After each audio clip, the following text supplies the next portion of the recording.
T-minus 3, 2, 1,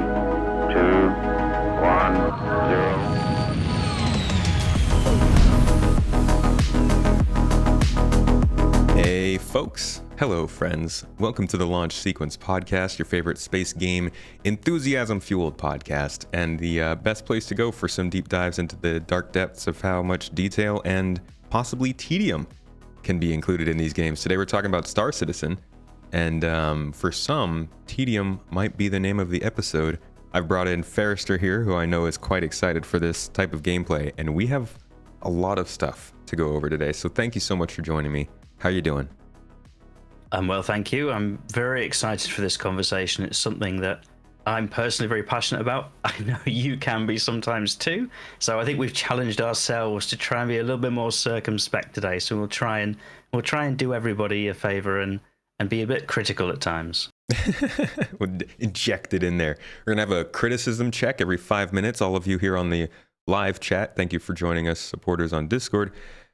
You can go ahead and press that button every 5 to 10 minutes. Just put in a criticism. No, but really, we've got component damage, we've got ship armor, we've got gun penetration, power charge and discharge, life support, just fire extinguishers, all kinds of stuff to talk about today. That's all around how you keep your ship alive in Star Citizen, and more importantly, how your ship will persist longer given these different features. Like, we're not just going to blow up in our ships anymore. We're actually going to take damage and be able to repair ourselves and even find a downed ship somewhere and get it back up and running. So it's a really exciting topic, I think, not just for combat, which is where most of the discussion seems to have been focused around for the Inside Star Citizen and in general conversation, but also just for everybody who is flying a ship. And it's not just ships, right? It's outposts, it's cities, it's space stations. Over time, everything's going to run on this system. So let's start off by, I guess, just getting into what I think is one of the bigger topics surrounding this gameplay. And that is this feeling of tedium that people are talking about coming into Star Citizen. We saw a lot of that conversation first with the cargo refactor in 324, but also it's popped up at different times in the past. So stuff like quantum travel, like how you go from the city to the hangar, and then now with the cargo refactor, this seems like another possible flashing point for the community to be divisive and to get into a lot of conversation against one another about what, is this right for the game and whatnot. Do you think that this is adding too much into Star Citizen? Now, before you answer that, I realize we just said we're very positive about this, so you guys can probably all guess where we're coming from when we talk about this, but I want to be clear, this is even just outside of our own excitement for it. From a casual gamer's perspective, the people who aren't following this religiously, week in and week out, do you think this is something that could make the game too complicated? So I think we need to be very careful here about what we want from Star Citizen. This adds depth to the game, and depth does come with complexity. Right? If you want a really simple, straightforward game, then arguably, yes, this is another thing to have to learn, another thing to have to deal with, and so you could argue that it's tedious. But actually, if we want a complicated game where you can start simple and then go in deeper and learn more about it and get more advanced in your gameplay, then this kind of complexity is the logical place that goes. So personally, I think this adds something to gameplay, and we can talk in a little bit more depth about when these situations might apply, but I can understand the criticism that this does add complexity or tedium, and it won't be for everybody, and I can appreciate that too. What about specifically with solo players? A lot of people are here for the group, the org gameplay, for being on a capital ship with folks and getting involved in a lot of that kind of large scale stuff. But for the people who are just flying around in their cutter, their C1, or I mean, why would you choose anything else besides a C1? But any sort of small ship that's a one person kind of thing, do you think that they're going to be seeing their game shift a lot because of this? Oh, you've set me up beautifully for what I was thinking. No, I don't. There will be some, I think, changes and a little bit more depth I can go into. But for me, this is a question of the size of the ship that you're going for. And for me, when I was watching the latest video around engineering, I likened it to a support style gameplay, right? So if you think of the traditional MMO where you had tanks or healers or buffs or DPS characters, this kind of sits within the support sphere for me. So it's kind of like a healer or a buffer type role.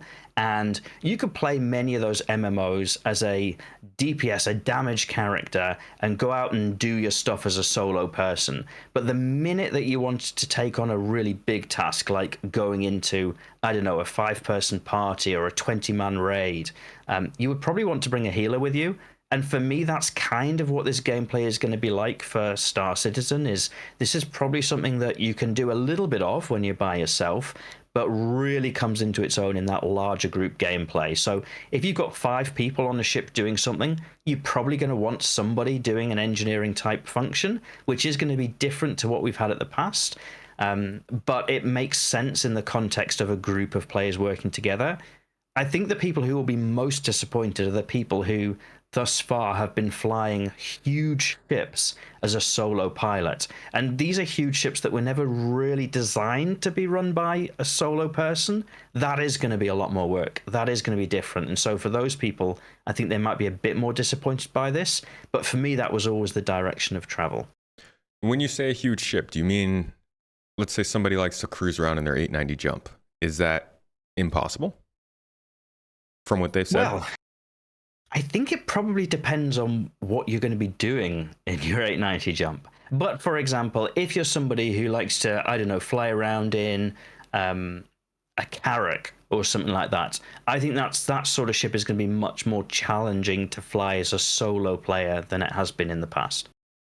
Why is that? Like, what do you just, call it speculation, call it going off of what we saw in Inside Star Citizen, what do you foresee somebody needing to be able to do to keep that ship up and running? The bigger your ship, the more jobs there are going to be to do. So managing power levels, effecting any repairs, any component wear and tear, optimizing your power output for different situations, getting any repairs done. I think a lot of those sort of functions will be more important on larger ships than smaller ships. That's kind of, you mentioned affecting repairs, and I do find myself thinking, for your average miner or salvager, and you put out gameplay videos, guides on your own channel about this kind of stuff, how often, like this feels like you're taking the things that you would do at the space station every time you land and kind of giving you the ability to do it out in the wild. How often do you even find yourself repairing your ship? Well, this is it. And I think for the average solo miner or solo salvager or even solo fighter pilot, things are not going to be vastly different, I don't think, because, if you're in a Gladius and you take damage, it's either critical damage and you can't get back, or it's damage that you could fix up. The only difference is going to be that at the moment you can't really fix up that damage, and you'll have the option to in future. So I think for those solo pilots in those sort of solo ships, it's not going to be vastly different. I think what will be different is for those solo pilots in the much larger ships who are going to have a different experience. But I think this gameplay will give more options. So for example, right now, if you are really into managing your power triangle in your solo fighter, you can do that. I think in the same way, as we get more engineering gameplay online, if you really want to manage your power situation in your fighter, you're going to be able to do that. But you could also probably find a setting that you could just leave it on, like whether it's all defaults or all optimal or whatever you want to call it, just a situation that kind of works for every scenario. There probably would be one of those as well. So I think it will add more depth to the game, but that doesn't mean that everybody has to go in deeper in every ship. So this is something that will mainly add more work, and it's this, somebody like to call it, and we've been referring to it, tedium, for the for people who are in larger ships doing multi-crew stuff. And it sounds like it'll also be something that basically just gives people something to do if they end up on your ship. Like you have a friend that's joining you to go fly somewhere. They kind of have something that they can do in the meantime now, right? With the power management and stuff like that. I think so. And I think it also adds more flavor even to some of those smaller ships if they're as part of a party. So, I don't know, let's say, for example, that you are in, I don't know, a Merlin fighter and you're a little snub fighter on board a carrack and you shooting out of the little bay and you're going out and you're killing some stuff and defending the carrack and then you get damaged. Right now, if that ship gets damaged and it doesn't fly anymore, that's it. Merlin done, right? You've got no options. Yeah. Whereas actually, if it's just that your power plant has blown up in your Merlin, in theory, under the new system, you could have the Carrack mothership come back to you. Somebody could swap it out for a spare power plant that they kept in the cargo bay, and suddenly your Merlin is up and running again. Yeah. So actually, in the best case scenario where you're working in a group, even if you are working in a group as a single-seater fighter, potentially it actually gives you a little bit more longevity if you're properly prepared than perhaps you were before. Man, I get goosebumps thinking about how the implications of that. And it just like with a lot of Star Citizen, it's not something that really comes, it's not incredibly relevant to every situation until later when they can develop the game to catch up with this. But just this is like one of those changes that you can just see for years having a different effect on the gameplay. It's exciting. Absolutely. And that was one of the things I noticed in the video showcasing engineering. They talked about some of the smaller components being swappable, and they showed somebody swapping the components on a Gladius, right? So that was shown in the footage of the video. And I was just thinking, you know, you can imagine all the scenarios where that'd be useful. A lot of these single-person fighters do have redundant systems. So a lot of them do have, for example, 2 shield generators or 2 power plants. And actually, if you did get some damage and you went down to 1, that might be enough to be able to limp back somewhere to either effect some repairs or swap components. And for me, that's far more exciting than just holding backspace and saying, well, I'll get a new one later. So even for some of those kind of single-player experiences, it gives a lot more in terms of options of gameplay going forward. Yeah, it's definitely, it leads to discussion to more of the survivability aspects in this game that they still have only barely touched on, it feels like. We will definitely be looping back around to this topic, folks, but I kind of, now that we started talking about damage and repair, I want to jump into that because there's a lot of interesting conversation to be had there. So this is basically it sounds like this is the end, or the beginning of the end at least, of ships just blowing up. Is that what you're getting? Sort of. Tell me, okay, So- tell me how you're interpreting it. Yeah, so at the moment we've got soft death and hard death, right? Right, So yeah. you can effect a soft death on a ship and it's still kind of the husk of it is there to do stuff, or you can effect a hard death and you just get essentially a decal floating in space. And I think we will still have an element of soft death and hard death, but I think there will be more soft deaths, and it won't necessarily be clear that it's a soft death. It will just be that you've damaged the ship so much that it's pretty much inoperable. I think there will still probably be situations in which you effect a catastrophic explosion of some description, and that would essentially be a hard kill. But I think those situations are probably going to be fewer. But this is speculation based on what the video was talking about actually the end state of these ships as we go along. So it'd be interesting to see how it develops. Well, I mean, it does make sense. If you get hit by an A2 bomb, you might not survive that. Like there's probably a line in the sand of like how much damage you can take before your ship is just basically incinerated. But there are some questions about, that I have at least, about what exactly this means. Because we saw in the monthly report, they said soft death will be getting replaced by this component damage system. And now they're saying in the ISC that they will basically, like, your ship will translate its damage to the components, and then you repair the components. I don't think that necessarily means we won't be repairing our ships in the future. I think that's kind of where Maelstrom and stuff comes in, but it does seem like this is a way for them to allow ships to take tons of damage without blowing up, and then it really comes down to the component. But my question is like, how much damage is too much, you know? And ultimately, I think that's going to come down to a question of balancing and testing as we get into this stuff. Yeah. But I think it creates for a lot more interesting scenarios. You know, in the heat of battle, if you affect essentially an M kill on the opponent such that it's not going to be able to move, it's not going to be able to fight, in a pitched multi-ship battle, that ship is going to be, for all intents and purposes, out of the fight. But actually, if there are still people aboard that ship, and they're thinking, how can we get fixed up and repaired and back in the fight as quickly as possible, that makes that death more interesting for that crew. What it also means is if you're in a scenario perhaps where the ship is carrying valuable cargo, or perhaps there's some reason that that ship might need to be boarded, suddenly that also creates an interesting scenario to say, right, the engines are down, the power is down, we need to effect repairs, but we also probably need to defend the ship from boarders or defend the cargo from boarders.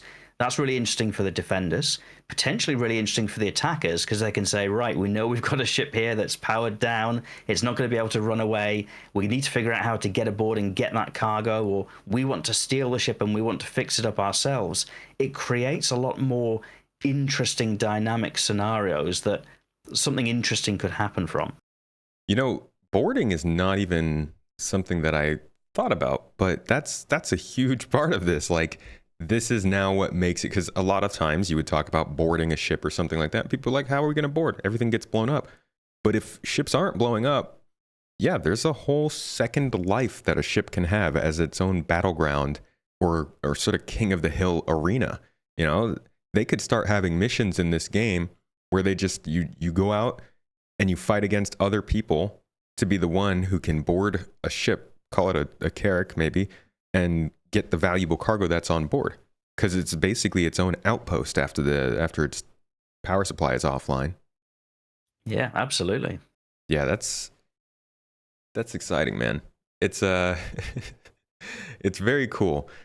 So when it comes to the damage, your armor, as we've seen in this Inside Star Citizen, the armor of the ship is basically listed as its own component in that sort of what do they call it? Logistics screen or something like that, diagnostic screen. I don't remember what it was. Diagnostics, I think. Yeah. So your armor is listed as its own component, and you take damage on that armor separate from the components, and kind of like whoever is attacking you has to focus on whittling down that armor in order to be able to penetrate into the components more.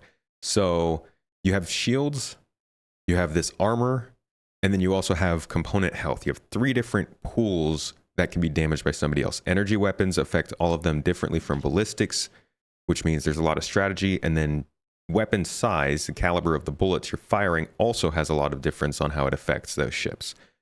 How do you, like, what does this all look like to you? Tell me what your sort of, does that excite you? Does it sound like there's too much? I like the idea. I think it's going to need time to bake.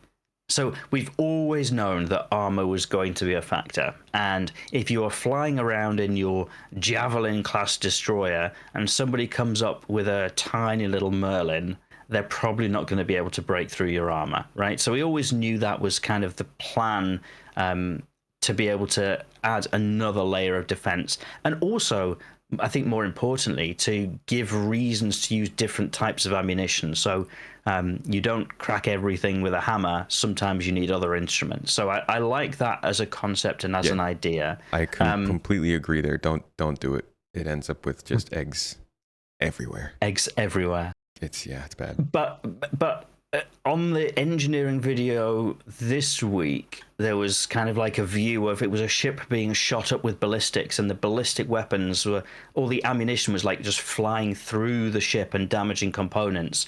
And the idea of that sounds great, but it takes me back. I used to play a lot of War Thunder. One of the issues that you had in War Thunder is every now and then your pilot would just get sniped out. Your pilot would be hit by something. And I think we need to remember that as much as it's cool seeing all those ballistics flying through a room, sometimes there are people walking through those rooms too.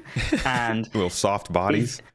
If you get taken out by a ballistic, it's probably going to get old very fast. And it also means that people, rather than destroying ships, are going to be trying to figure out how can I get a ballistic weapon into that pilot's chair, and then I don't even need to worry about destroying the ship. And I think there's a gameplay balance to be struck there. That's kind of the thing that I'm nervous about kind of the armor and the ballistic side of things, is what players will do with it rather than what the system itself will do. Yeah, so there's a couple of things that look like potential issues when it comes to engineering and running around on ships, especially in the middle of combat. First is, like you said, if ballistics can just fly through the ship, will they damage bodies? Because it would be nice if they didn't, right? That would, I think, clear up a lot of those sort of complications that you're talking about. But also then it can take away a little bit of strategy. I think honestly they're safer off going without any damage translating into the people actually running around inside. But the other problem they have is force reactions basically have you falling all over the place as soon as somebody turns, you know? So if you're trying to do engineering, repair components in the middle of battle, replace things, put out fires, like, are you just going to be flying back and forth off your feet as you're doing? Like, do you just have to prone around the ship to do this stuff? Or do you just turn all the gravity off?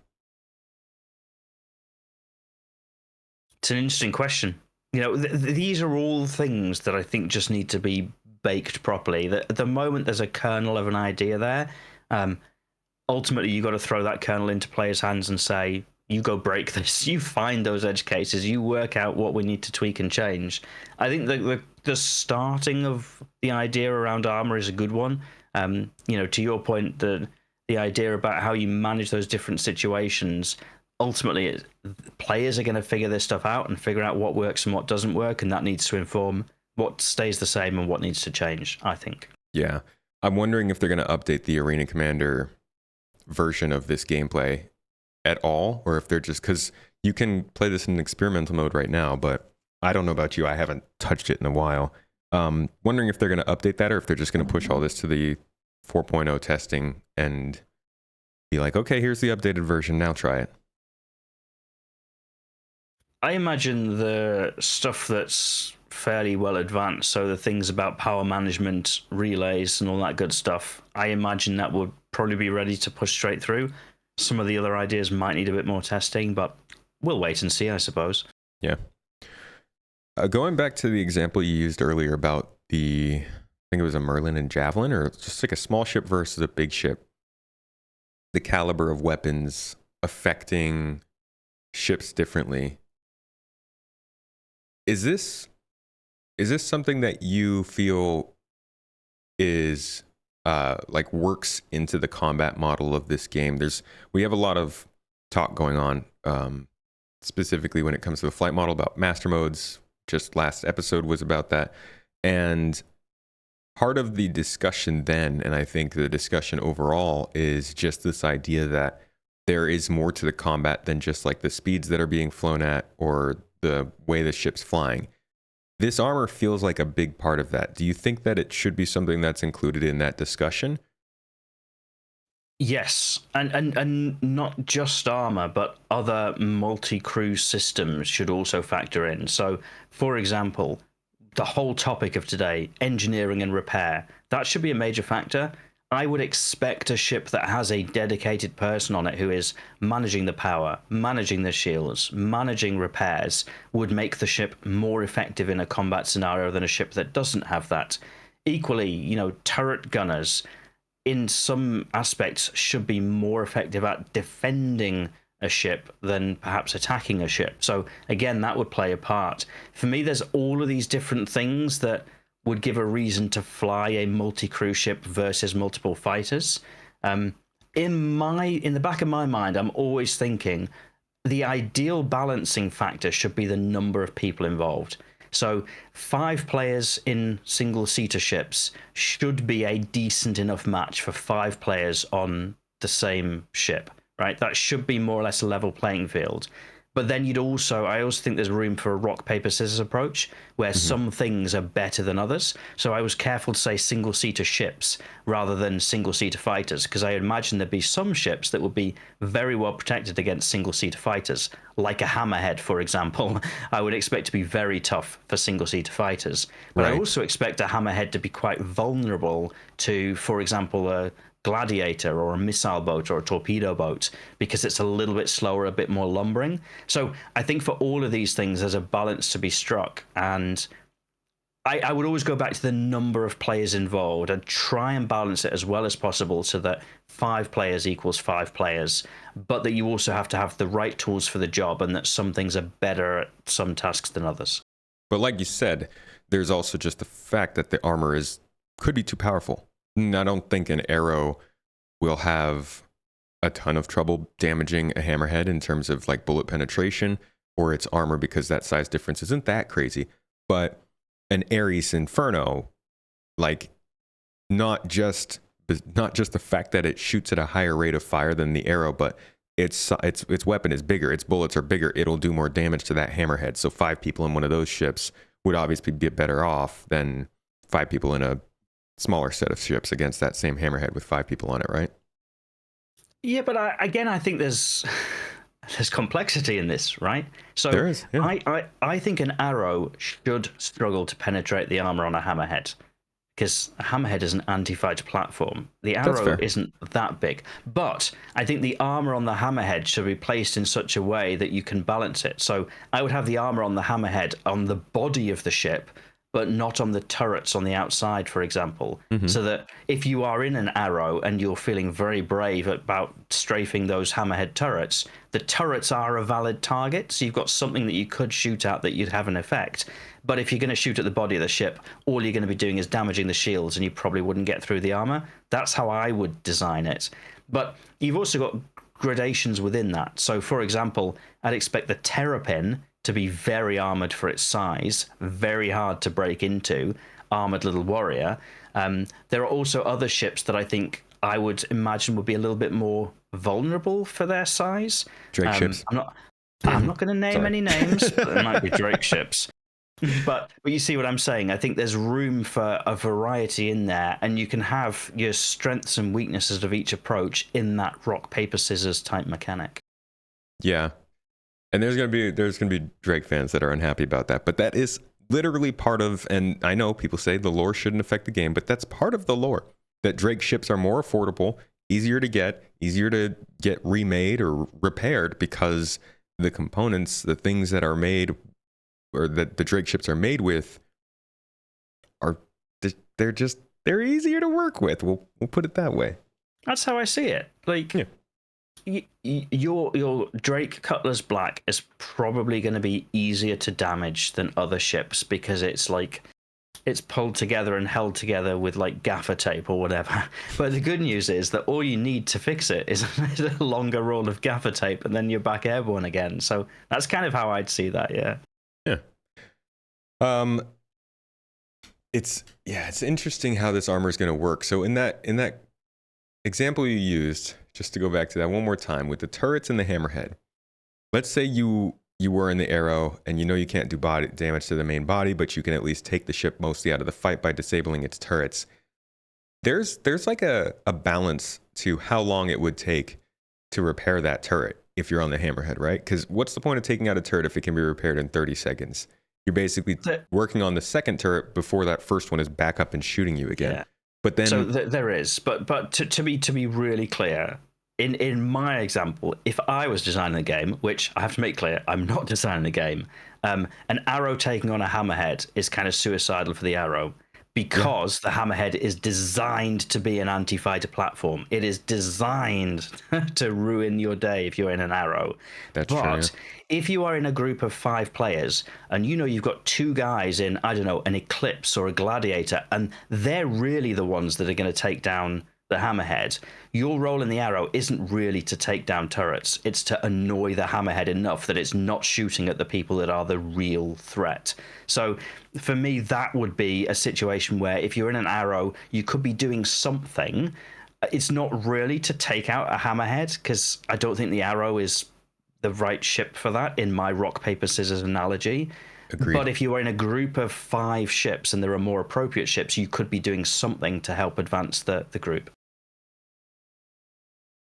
I agree with you there. Yeah, and your point about, that ship being made specifically to combat that stuff. It's really, God, there's a lot of ships in this game, so they could do that a lot, but just looking at how much gameplay balance there is involved in making these systems work correctly. And that's a big part of also the questions regarding this is how many of the ships will actually have this functionality in 4.0? It'll probably be different degrees of interactivity, right? Some of these ships don't have removable components. Some of them don't have the place for a life support component. Like, how do you think this is actually going to roll out? It'll be interesting to see. Some ships will need a rework to make this work, I think. But equally, some will just need a little bit of work to plumb it all in, basically. I also think there are going to be lots of ships where this stuff doesn't really make a huge difference. So if you're in a Gladius, like, from the cockpit, the only thing you're really going to be doing is managing power and what's on and what's off. There's probably not going to be a huge amount of detailed repair gameplay. You're not going to be running around changing fuses on your Gladius. And I think for a lot of the single-seater fighters, that's going to be the case. Equally, I think there are going to be ships where this is going to be quite complicated if you're in a combat scenario. So you mentioned an 890 jump earlier. I can imagine there are a lot of different components on an 890 jump that you'll need to know where they are if you need to fix them up. There are potentially lots of different power routes and lots of different relays that might need fixing up as well. So I think the complexity is going to depend on the ship, but I do think some of them are going to need a rework, and some of them at least are going to need some work to get them ready for this. Yeah, do you remember them making a post earlier in this year that they would only have a certain selection of ships available, like most popular ships or something like that? I can imagine that going down well with some people in the community.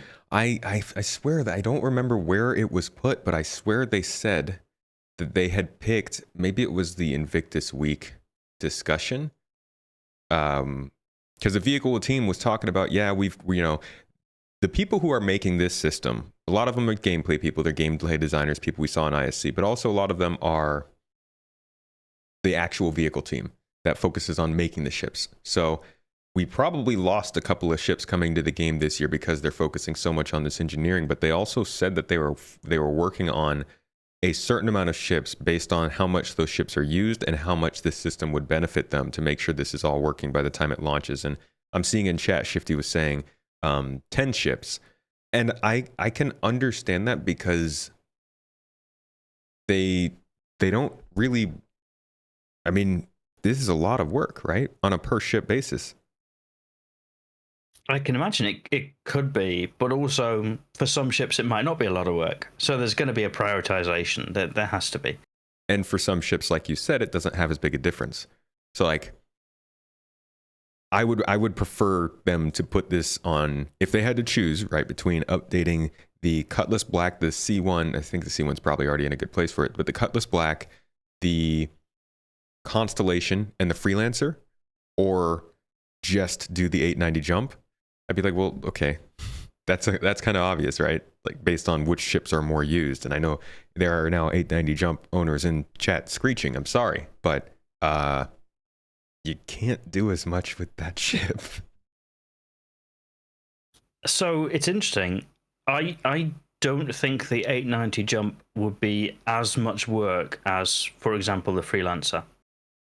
Because of the size of the components? Because of the size of the components and the layout of the ship and how it's designed. I think the Freelancer would be a more difficult job because you would have to do some fundamental redesign work. Mm-hmm. I think for the 890 jump, it would probably be more like what they did with the A2 in Arena Commander, where you just stick some relays in here and there and you're good. I think, and this is why I think it would need to be looked at on a per ship basis. And I think, to be fair, there's no right or wrong answer to do this. Just as in the previous example, I was talking about arrows and hammerheads. Everybody is passionate about their ship in Star Citizen, and everyone has picked it for a reason. And I find in quite a lot of situations, everybody thinks their ship is going to be the best ship and will fight for that to be the case. Mm-hmm. So I think people will be passionate about it. Ultimately, this is going to take work. It's going to take different amounts of work for different ships. We probably won't know how much work each ship is until somebody looks at it and appraises it and says, we think this is a day's work or a week's work, or this is a full redesign of the whole ship. And it makes sense to prioritize that based on A, how much work it is, and B, how many people fly it, and therefore how much is that work going to be used. But ultimately, in the long run, they're going to need to get through everything anyway. Yeah. And this sort of a system coming into the game does draw into the discussion how often ships are getting updated and whether or not they are updated. I mean, the 600i rework has been taking years to actually come to fruition after they gave that first look at it in ISC. We know the Freelancer was updated for this system, I think last year or maybe earlier this year. So that one's probably actually mostly good to go. But there are a lot of older ships like the Gladiator, the Terrapin, the Constellation. I don't know if the Aurora's gotten an update in a while. Like a lot of older ships that you kind of think to yourself, is this the time? It's a rolling target, that gold standard of keeping ships up to date. And it's important for them, I think, to not update a ship too early, because then there will be bigger systems coming online. That means they have to go back and update them again. But this engineering seems like a really good place to say, okay, we're going to go through every single ship over the next 2 years and make sure they're all up to date. I think so, but it will matter for some ships more than the others. So you mentioned there the Aurora hasn't had any love for a while. Well, I don't know how much love the Aurora needs specifically for engineering. I don't think you'd need to do much. Whereas, the Freelancer, I think, would require quite a lot more work because it's just at that size where you'd potentially need stuff on board to be able to manipulate. So I think it's got to be case by case. I would expect if I was heading this up for CIG, which again, I am not, I need to make clear I'm not a game developer with this. I think appraising everything is going to be important, but I don't think it would be critical to do a complete pass on everything within the next couple of years. You just work out what are the stuff that you need to get to sooner and what's the stuff that can go on the back burner. That's fair. Kind of leads me to then wonder about how life support will work. If this system updates the ships to take account of life support, of atmosphere needing to be maintained by your life support component, then, and this isn't information they shared, so this is the kind of stuff we'll probably find out maybe in a Q&A. I guess Star Citizen Live is going to be off for a little while, so I don't know if it'll be there, like where, I don't know how we'll figure this out. But if life support is getting pumped into your cargo bay and you open the door to your cargo bay, as of right now in 324, you can stand in that cargo bay without a helmet on. Will this system change that? I think so, yes. And in that case, how crazy would it be if that only changed for certain ships? So like you could just go for a year on the ships that you love, having no helmet on in a technically vented room because they haven't been updated on that system. But as soon as you step into your friend's updated and new ship that does have the system, suddenly you die because you had your helmet off. It's a good point. It's something we're just going to have to deal with. You mentioned the 600i earlier. There are places you can stand on a 600i, and if you're not wearing your helmet, your character suffers. So, like, we already kind of have that. There are little spots on different ships that have different problems. I think you're right. It's a good point, but I don't know what the way around that is. Wait until every ship is reworked before launching it? Yeah, I don't know. And then, like you said, there's also the problem that ships just have pockets of atmosphere that are missing.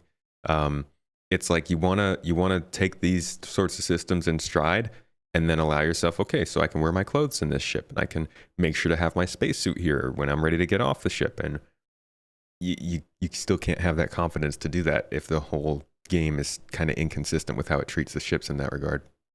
But at the moment, there isn't really a reason why you would not be wearing your armor set aboard a ship, other than perhaps you might say, yeah. I'm trying to be comfy, dude. I got my pajamas on. I'm padding around my MSR.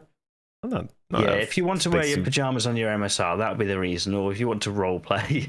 But right now, I think there isn't an incentive to say it's an advantage if you are not wearing a spacesuit.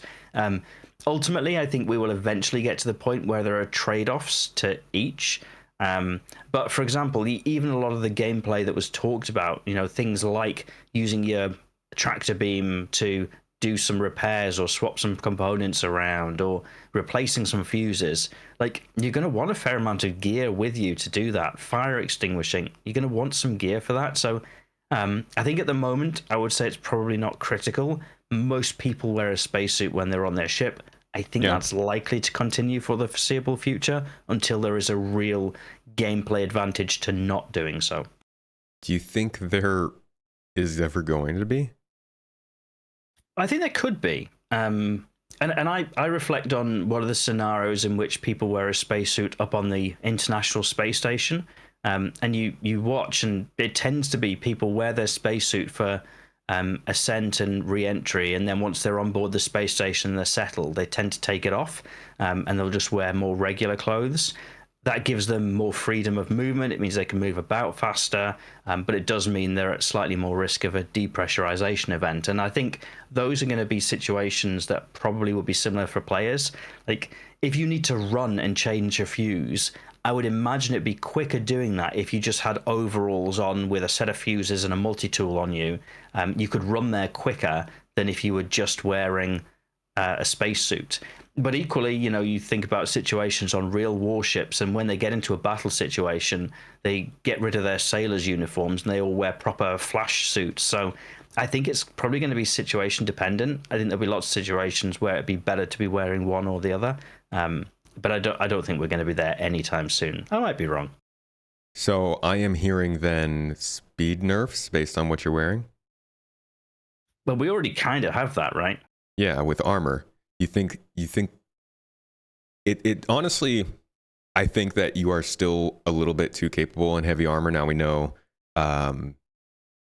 gosh, this is going to be one of those things for sure, but you won't be able to wear heavy armor, or I think almost any armor except light armor when you're piloting a ship, right? So do you think they would get even more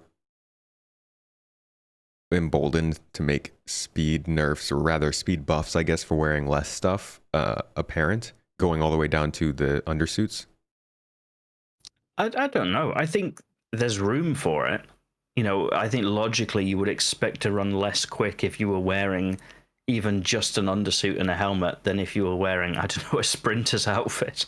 But this is a game. There's also a balance to be found in making reasons for this gameplay to exist, but also making it fun. So I think it's a balance to be struck. Yeah, that's fair. I realize that for a lot of games, clothing is role playing, and there are probably a lot of people currently watching this podcast who would say keep it that way. But I do wonder, with all the focus on life support in space, oxygen, heat, water, which is something we don't really talk about too much. These are all things that need some kind of a counterbalance or a reason for them being important, and what you're wearing could end up being a part of that, especially when it comes to the oxygen side of things. So I'm curious. Well, the other counterbalance, of course, is that realistically, as the game develops, and they've talked about this in resource management, essentially you're going to have some resource management in your spacesuit. Your oxygen is not infinite. It's going to run out. So if you are wearing your spacesuit around your ship, you're going to be using up your oxygen rather than just the ship's oxygen. So that could be a balancing factor. At least for the helmet. Yeah, exactly, right? Yeah. There's a lot of stuff they've talked about with armor and suits and things that haven't come up a lot. Every piece of clothing or armor you put on is supposed to have a specific amount of heat that it can insulate. Every bit has some damage reduction. There's also the you remember the was that 2 Citizen Cons ago now? The modular bag system for storage? Yeah. Where is that? What the heck happened there? They showed it to us once and then just never again came up. And I'm wondering if that was like a temporary idea that got scrapped. But yeah, there's a decent amount of things that have to do with armor. Armor is supposed to be powered to some extent, so it probably has like a battery, like you said, with resource management. There's power to think about. There's oxygen, there's temperature, and all of this stuff could be something that they work on in that regard. But this all goes back to the fact that a lot of people think they're just adding too much to the game. And for some people, that's a valid criticism.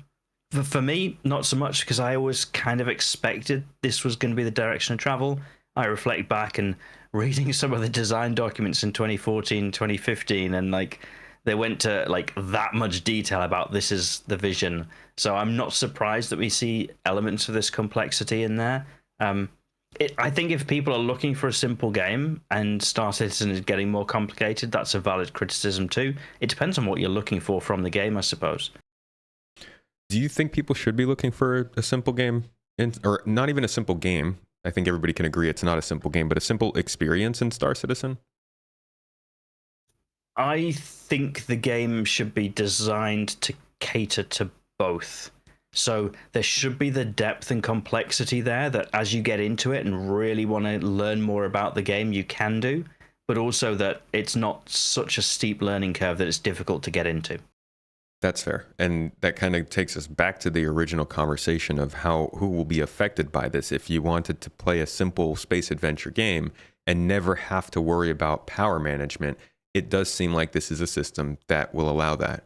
You can just have everything set at a baseline, and everything, your ship will perform at that baseline. It just might not be its most efficient. Absolutely. And I think to the same extent, you know, we're talking about some of the detail about how life support may or may not work there. If you're just sat in your single-seater fighter, you're probably just going to be in your spacesuit, and it probably doesn't matter to you. Yeah, that's fair. Yeah, I don't think, I mean, unless I'm medical gowning it, I always have a helmet on when I'm flying my single-seater. But yeah, medical gown is probably my go-to for when I know I'm just getting into dogfighting, because I'm not trying to lose my armor. And let that be a testament to how often I die when I'm dogfighting. I tell you what, that you are exuding confidence going into battle already dressed for surgery afterwards. Yeah, I mean, what does that tell you? I don't need any armor. Screw you. You ain't gonna shoot me. I'm either gonna live or I'm gonna die. What ship would you want to see most updated to this system? Like, what is your go-to ship when it comes to something that is deeply couched in the multi-crew, or even, I guess, larger single crew ship, if that's what you're into? So there's probably two ships that I would prioritize. Number one would be the Hammerhead, for the reasons that I've mentioned. You sounded like you were going to come in with something there. No, I that surprised me. That is a hefty ship. It's a hefty ship, but that's, I think, what makes it quite interesting. And actually, I think it's relatively well set up for it. There's already an engineering station at the back. You've got component access throughout the ship. And it's a warship, so it's supposed to be engaged in combat and therefore has a reason to do a lot of this stuff. So number one for me would be the Hammerhead. Number two for me would be the Constellation. But just because it's kind of like in my mind, it's like an everything platform ship. It does kind of a bit of everything. And it's also in that small multi-crew space. So at the moment, I kind of describe it as a kind of solo-able, but also multi-crewable, both. And I think that would be a good test bed for seeing how some of these systems work in those ships that are kind of flirting between being soloable and multi-crewable. Yeah, I think the C1 is a good candidate for that. I love my C1. I don't think it's a great multi-crew ship, but it does support it technically. It does, but for me, the C1 is one of those ships that if you had two people, it would be better if they were in two C1s than two people in one. So what do you think then for a ship like that is the reason for having a second crewmate? Just because somebody else needs a ride around? Or do you think that ship will benefit from having a second person on board? I think the ship will benefit from having a second person on board, don't get me wrong. And, you know, I've flown some of the larger ships with a friend of mine as well, like the Hercules, and it does benefit from having a second person on board. But that's more to share the workload rather than optimize. I Okay. think the Constellation series for me is just at that tipping point where it becomes worth having other people on board rather than necessarily having them in their own ship. The C1 isn't there for me. I think it's an advantage when you've got another person on board, but not as much of an advantage as some of the larger ones. So I see that second seat in the C1 for me is more of just having a friend there. That's fair. Yeah. So when it comes to a more simple kind of play style, ships really going up to before the Constellation, like all of these ships that are kind of coming out, even something like the Zeus series seems like a pretty heavily soloable ship where you still wouldn't be getting thrown off your game that much by this new system coming in. I don't know. The Zeus, I think, is going to be bigger than a lot of people realize. So It's the same size as the C1, right? It'll be interesting to see. It will be. I feel like the Zeus is going to play bigger than the C1. Okay. Yeah, I could see that. I mean, it's got more rooms on it, more systems to deal with. I definitely see it playing bigger. I do wonder though if it's so you think you would put the Zeus kind of up there with the Constellation then as like maybe a minimal viable solo kind of ship? I mean, ultimately, I need to fly the ship first, but I suspect I would have it like C1, then Zeus, then Constellation. Yeah, I can agree with that. Going back to your Hammerhead comment, and this whole idea of a simple gameplay loop and how it would be affected by this. Let's say you have a Hammerhead that's fully crewed. I think that's a pilot, co-pilot, and 6 turrets, I believe. 6 turrets. 6, yeah. So 8 people total. How much do you think this is going to change the gameplay for those 8 people? Do they need to add more people into the ship? Is that going to be less fun in a combat situation? What is your vision of how that works out for that Hammerhead? So I think I like the Hammerhead because you can scale it. So I probably wouldn't take out a Hammerhead with 8 people unless it was 8 people that all were desperate to be on board, because actually one of the turrets isn't very well placed. So I wouldn't man all 6 turrets by default. I'll probably only man 5. And I should make clear, when I say man, I just mean a person in the turret. I'm not making gender stereotypes about who should be in a turret on a Hammerhead. Right. And the co-pilot seat, I kind of would move that back to the engineer station probably most of the time. So they would be the person who's responsible for managing the power and the repairs and things like that. I think in a combat situation, what would change on a Hammerhead is everybody would still have their default places. So all of the turret gunners are still by default in the turrets. Pilot is still by default flying the ship. Engineer is still by default on the back. What happens is going to depend on what happens in the fight. So if one of the turret gets knocked out, that person is able to do something else. Right. And if you need some repairs doing, you might pull somebody off a turret in order to effect repairs. So it just gives you a little bit more flexibility in the fight. Yeah, it's kind of, I think there's going to be a lot of crossover in combat ships like that, because even when you're in a turret, for combat, you're not in a turret during non-combat. That's a time when that same person should probably be okay with doing repairs or changing out fuses, stuff like that. Except for, Johnny over there who just talks the whole time and doesn't actually help with the ship upkeep when we're off duty. Everybody knows a Johnny. But I'd also hope it's a big enough ship that there are alternative routes. So everybody's talking about being worried about changing fuses all the time. For me, part of the engineer's job is on some of the larger ships, like an Idris or a Javelin, there is not just going to be one way to get power from A to B. So it might be that you just reroute the power and then change the fuse after the fight or when you're in port or something like that. So I think in some of these other bigger ships, it's not necessarily going to be always changing fuses. And that's actually, changing the fuses is something that people talk about, probably making this gameplay feel like it's going to get old very quickly.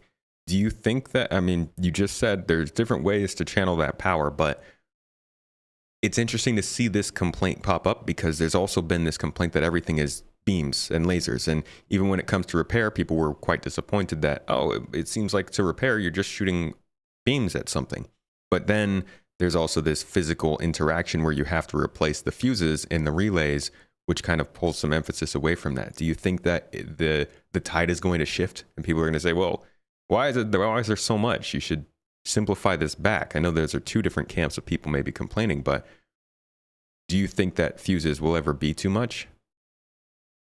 I don't think so, because I think in most scenarios where you'll get to is it's either on a ship that's big enough that you don't need to do it right away and you can find a way around it, or it's on a ship that's small enough that the fuse is literally right behind you and you just pop out and change it. So I don't think it will be that big of an issue.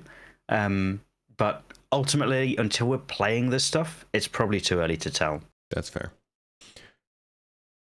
There are multiple parts of being an engineer. There is the power management stuff, which when they introduced this, they introduced 3 different roles, and we'll get to that in a bit. There's the power management stuff, though, which is kind of like the person who's overseeing the whole ship, making sure everything is up to snuff and letting people know what's actually going on out there. There are the engineers who are running around doing repairs, putting out fires, changing fuses. And then there's the tuner, which we don't still really know much about. That person who's running around, do you feel like you have an overall idea of what their job is, like all of the different parts of what they would do? And can you explain to us what you see in that? So I don't necessarily see it as a person who is always running around. That seems like a very disorganized way to run a ship. The way I see it is I think there will need to be situations in which people need to drop what they're doing and run to an event that's happening, whether that's to put out a fire, whether that's to change an emergency fuse or repair a component. So I think this is something that people who are on board the ship and doing other things would need to be prepared to do. But one of the criticisms I often see of turret gunners is when you're not in combat, there's nothing for them to do. Well, hey, here's some things for them to do. It's the maintenance and upkeep of the ship. So I think Johnny. It's a positive. Sorry. Yeah, Johnny. Johnny's got a lot to answer for in this podcast. He does, man. So sorry for anybody again, who's named Johnny, by the way. I'm sorry. Just they don't mean it. I think the power management will, for the smaller ships, just be something you do in advance. You set up your couple of presets and you run with them. For the larger ships, it's something that's done on the fly to react to changes. So a power plant becomes damaged or goes offline, or you need to reroute power. Therefore, there is a reason to adjust things. So I think the level of interactivity on that station will depend on the size of your ship and what you're doing with it. And I suspect some of the other roles are going to be also very situational. If you have a fire, it might be more important that if there's a fire burning next to where you're keeping all of your cargo, that you go and put out that fire rather than man the turret. But that's probably just going to be 1 or 2 people that get pulled from a turret to go and do that, rather than somebody who is always running around the ship with a fire extinguisher. But it'll be interesting to see how some of this stuff develops. It'll be interesting to see what people think of it and whether it is tedious or not. Personally, I'm quite looking forward to that. I think it adds more flavor and more variety and makes people feel more involved in running the ship. You're not just the turret gunner. If you think back to the classic of turret gunning, the Millennium Falcon in Star Wars, where Luke and Han are jumping up and down and doing their thing in the turret, they don't just sit in the turret all day. Han is also down repairing the hyperdrive, and there's lots of other things going on aboard that ship. And I would love that for small ships, where being aboard it as a crew member doesn't just mean being a turret gunner. You might be in the co-pilot seat, you might be down below decks fixing things up, you might be holding a fire extinguisher putting out the latest fire. For me, that's more variety, and I think that's a good thing. So you see the role of engineer not necessarily being an exclusive role. You would imagine that the future of Star Citizen allows people to jump back and forth, so they kind of always have something to do. I think it probably depends on the size of the ship. Okay. So, when we talk about power management, that's where I think it's probably something you just do before you leave port on a smaller ship, whereas on an Idris or a Javelin or a Kraken or something like that, you probably want somebody in command of that all the time. So I think it will just scale to the size of the ship. That's fair.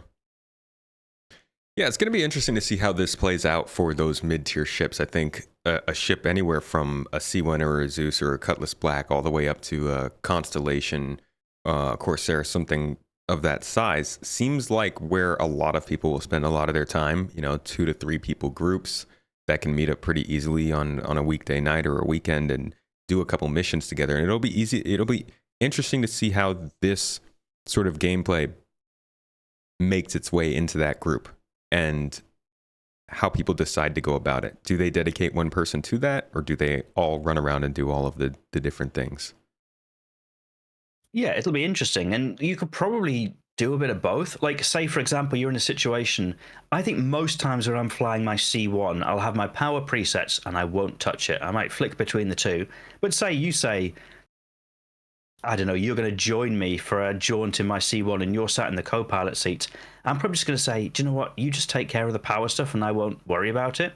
So I think people will work this stuff out depending on their own preferences. Yeah, that's fair.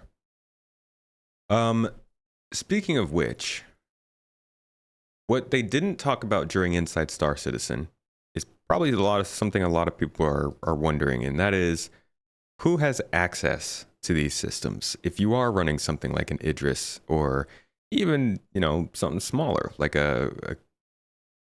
maybe a Constellation, but what kind of ship is bigger than that? I don't like a Hammerhead, or I guess the new Polaris that's coming out. These are ships that one person can make a not so great time for everybody on the ship. And so maybe there's we're going to pick on Johnny again. Maybe we want to make sure that Johnny doesn't have access to that engineering panel. The idea of assigning ship roles, why do you think that didn't come up? Do you think that's not ready, or they just didn't have enough time? I suspect probably because it's not yet ready. I think at the moment there's a lot of trust anyway when you're in a party with somebody, and I think there's an assumption that if you're on a multi-crew ship, you're probably going to be partied up. So I think that's probably why it's not seen as critical yet, but that is the long-term vision for sure. Yeah. And then that other role that I mentioned earlier, which we haven't talked about, the tuner, also is something that they haven't really gone into. Do you remember that when they talked about that? You're going to have to remind me here. It was the design brief. They talked about there being the manager, the engineer, and the tuner. And the manager was the person who was at the screen assigning jobs. The engineer was the person doing the repairs and fixing the fuses and stuff. And then there was the tuner, who they kind of described as sort of working with the components, like changing the balance of, see, that's why I was asking you, man. It sounded to me almost like this was the person who, and I don't know if you've ever heard these sorts of theories or wants and desires of the game, but gets to the ship 5 minutes early and does that long multi-stage startup process to make sure the ship is running at its peak performance, or overclocks or undertunes components to make sure that they can run that little bit, at 5% extra than maybe they are meant for. That's the way that the tuner engineering role came off to me, but they haven't really talked about that sort of gameplay. And maybe that's something that they want to do, post 1.0 after release. It's not essential right now, but I do wonder, as somebody else who's excited for engineering, where do you think that fits in and why they're not talking about it at this point? Yeah, so for me, this is highly speculative, but I do remember reading a lot about overclocking and managing components in earlier iterations. I suspect, and I'm not sure here, but I suspect where this would go would be, and I'm careful about this because it specifically wasn't mentioned, but would be in subcomponents. And those would be what impact and affect the master properties of an individual component. So let's say it's a quantum drive. The subcomponents might affect how much power it uses, how much quantum fuel it uses, heat, IR, all of that kind of stuff. And essentially the role of the tuner would be to optimize that across the ship for a given profile. So if you want to have a really stealthy C1, you would swap out components and subcomponents to really focus on very low emissions, for example. But subcomponents was notably missing on this latest engineering update from me, so I'm not sure if we're anywhere close to that. Yeah, they kind of talk about fuses as being subcomponents to relays, but besides that, we really don't know what their plans are for subcomponents now. But that's a good point, that might be what's related to the tuner, and maybe neither of those are ready, so they're not really bringing them up. We've seen other professions like this. Maybe some of this could happen outside of the ship. So maybe there's a plan to essentially have that almost like more of a crafting profession. And so you'd sell a quantum drive that's particularly stealthy or a shield generator that's powerful. And essentially the tuning would be optimizing those components for your ship and the amount of power and things like that it produces. But again, wild speculation on my part. Let's stick to components for a bit. What do you think of the way they're treating them from their perspective of how they customize your ship to even recently they said that certain components you'll only be able to get by finding them in the pyro system. What's your take on all this development surrounding them? I quite like that as a concept.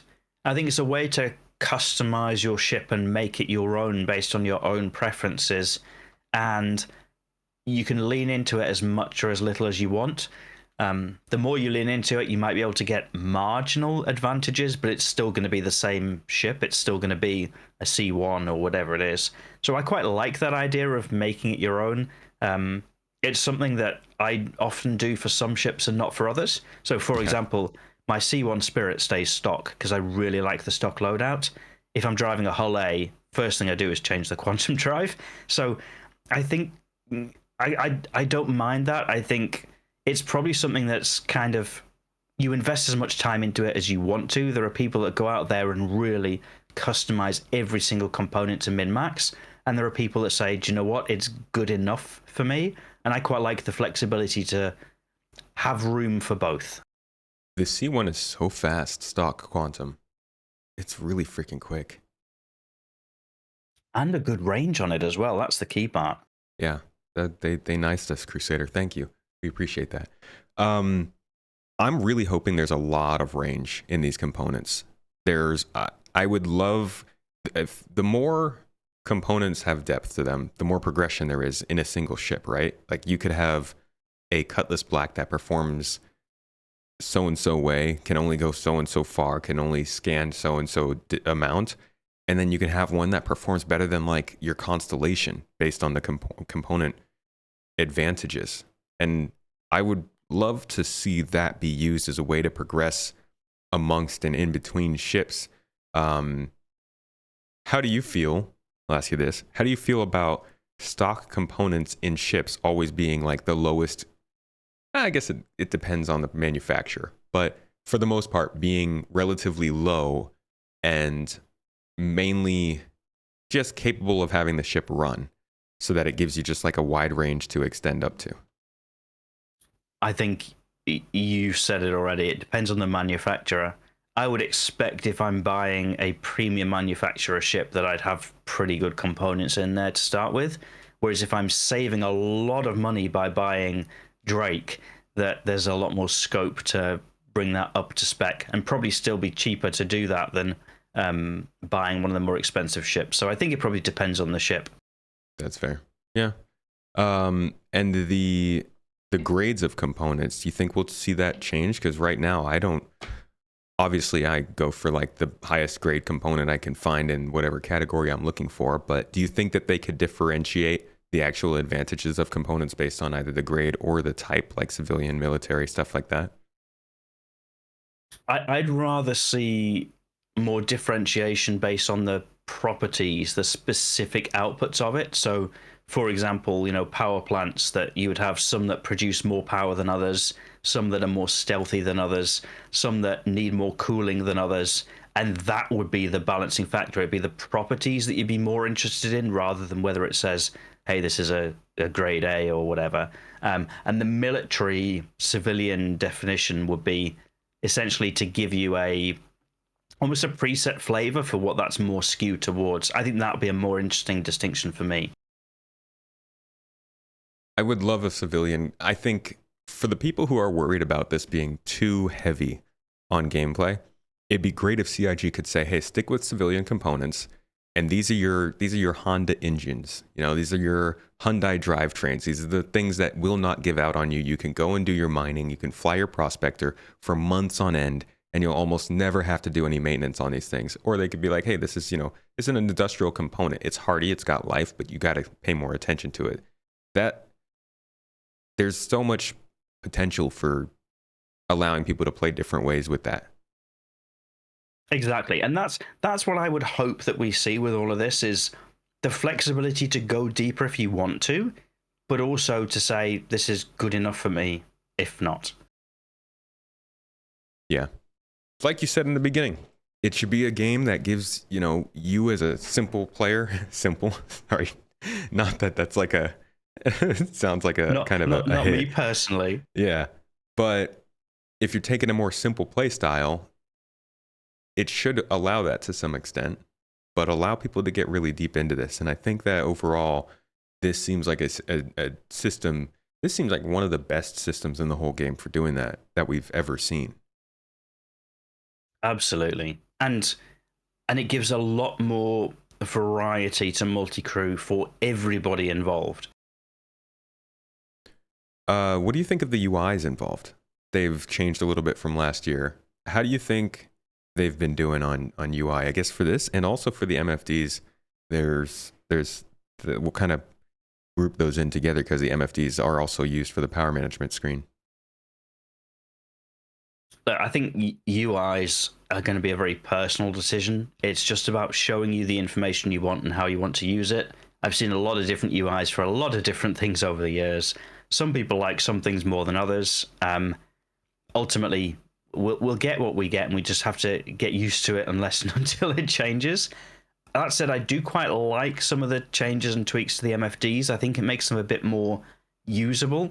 I'm at the stage now where quite often I set and forget, and I think I would have more reason to cycle through some of the new ones. But ultimately, the thing that's going to drive that for me is going to be actually using them and seeing what works well and what doesn't. So time will tell, I suppose. Mm-hmm.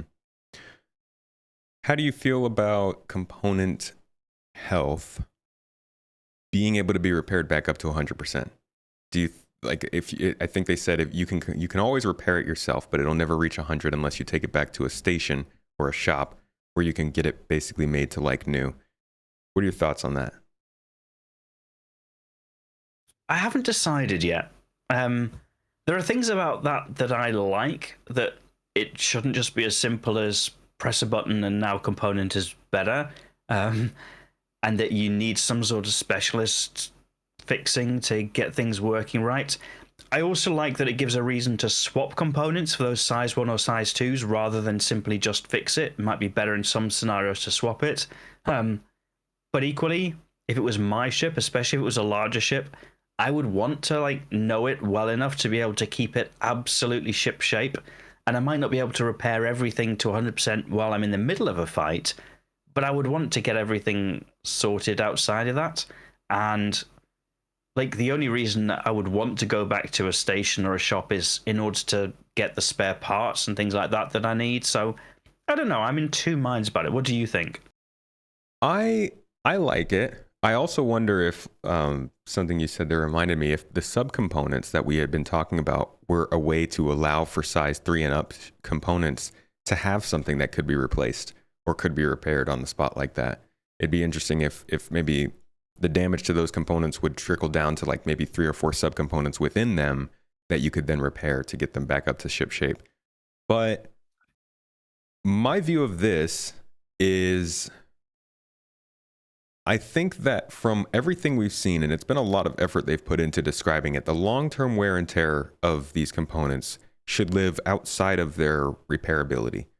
I think that you should be able to repair a component back up to 100% health, but there should always be a permanent level of wear that eventually leads to everything in the game breaking, right? It could be components, it could be weapons, it could be armor, helmets, vehicles. And I don't mean over the course of a couple weeks. This is months, if not years, right? Your components would last you 6 months of real time, even if you were playing every day. And you could always, add a little bit to that. You could get rid of that wear every once in a while.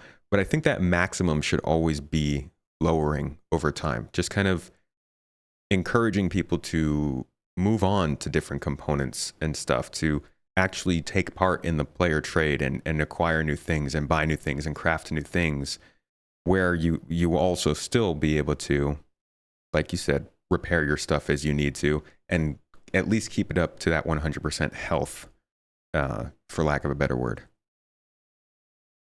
Yeah, it's an interesting idea, and it would certainly couple with some of the component misfires that they were talking about. If you had something that the older it got, the more prone it was to those misfires, which gave you a reason to go out and buy a new quantum drive or whatever it was. I can see that. Yeah, we all know that Serenity lost its metal flaps as it entered atmosphere and maybe coughed out too much smoke as it was breaking through atmosphere, but they kept the ship up to snuff. You know, it wasn't just because it was badly maintained, it was just an old ship. Same goes for like the Razor Crest, the one that they use in The Mandalorian and other ships around sci-fi we see. There are just things that don't work as well, not because they're not taken care of, but because maybe they're old or they've been through a lot. It's like the scars of your components in your ship. And then that feeling after you've been running the same quantum drive for 6 months and every time it's been spluttering, and then you get a brand new one in and suddenly quantum drive is just so smooth for the next few weeks. I think that would make for some interesting even personality for the ships. Like, yeah, you know, I roll up here and I can match you in a race. My ship will perform, but it's got a little, its thrusters will fart out a little bit every once in a while because it's weird. And that's not to say that it will affect your performance. I think this should be more of a aesthetic kind of thing, something you notice in the looks and maybe in the sound effects. But again, I think it would do a big job in adding some personality to your ships if wear and tear was more permanent than that. And I hope they consider something like that. Yeah, it's an interesting idea.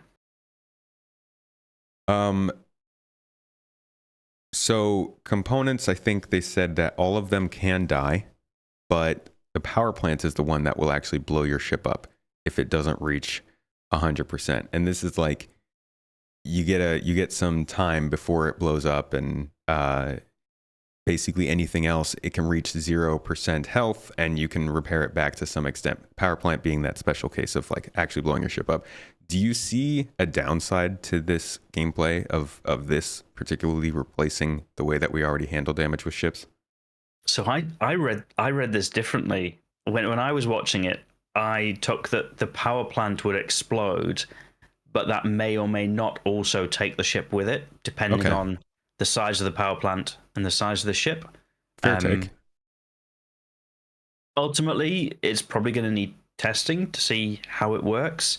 And I would imagine there could potentially be ways around that with the resource network. So, for example, in previous videos about the resource network, they've shown power plants needing fuel to operate. If, for example, you cut all the fuel to a power plant, would it blow up? So there might be other ways to manage that situation. They did talk about giving players time to remove it or repair it. You'd get a warning. So I think we need to see it and play with it and see how impactful it is before arriving at a conclusion. But I like the idea. Okay. Yeah, that's fair. I hope that they extend that to the quantum drive too. I feel like quantum drive should have cool explosions. And it would be cool if you could tell the difference between an explosion in a quantum drive blowing up a ship versus an explosion from the power plant. Do you think besides that, there's going to be any other way to just outright kill somebody in their ship? Or does it feel to you like they're limiting that ability quite a bit? I think they're trying to create more interesting dynamic scenarios. I think there will still be plenty of ways to make a ship go pop, and different extents to which you can make it go pop. I imagine there will be catastrophic kills, and I also imagine there'll be very boring and dull kills that don't even look very exciting. But I think that's variety. So it'll be interesting to see how it all plays out for sure. But I hope that you keep that variety. As somebody who would be more likely to be on the defensive in a combat scenario, the idea of the ship not automatically just exploding all the time and maybe having a battle that changes into something else, whether that's changing into a defend the ship or changing into a repair the ship again and get it flight worthy, I think for me is more interesting than just ship go boom. But, you know, time will tell, I suppose. Yeah, I think a big thing that I would like to see this confirm is that in the current game, when you start getting shot by somebody, most of the time their goal is to blow you up. That's just what they want to do. A lot of people will try to pirate you. They'll try to extort you, maybe disable you. But for the most part, when people are shooting, they just want to blow the ship up because that is the straightforward way to end a conflict, a straightforward way to get rid of somebody. And I really hope that this leads to people being able to rely on the fact that just because they've started to get shot doesn't mean they're going to blow up and die. It would be, I think, very beneficial to this game to not have to expect that you're always going to die every time your ship gets shot. And some people will like that and some people won't. So there'll be people that the idea of being mobility killed and then waiting to be boarded by somebody until you actually get properly killed is going to just add time to their death. But then there'll be people who getting mobility killed and maybe some guys come across and taken all your cargo away. But hey, you've got a repair kit and you can get your ship back up and running. So do you know what? The Razor Crest is still flying and will make its next delivery. That will be okay as well. So it's not going to appeal to everybody. And I don't think we're going to ever find a scenario that is all things to all people. But it creates more interesting scenarios. I think that's almost a guaranteed. Yeah, definitely. I do wonder, when it comes to reporting a death or a kill, if somebody shoots you and disables your ship, and because your ship is disabled, your life support runs out, and then you maybe a minute later run out of oxygen and die because your life support is out, does that land on the person who disabled your ship? Like, do they get a crime rating for that? Do they get tagged for causing that to happen?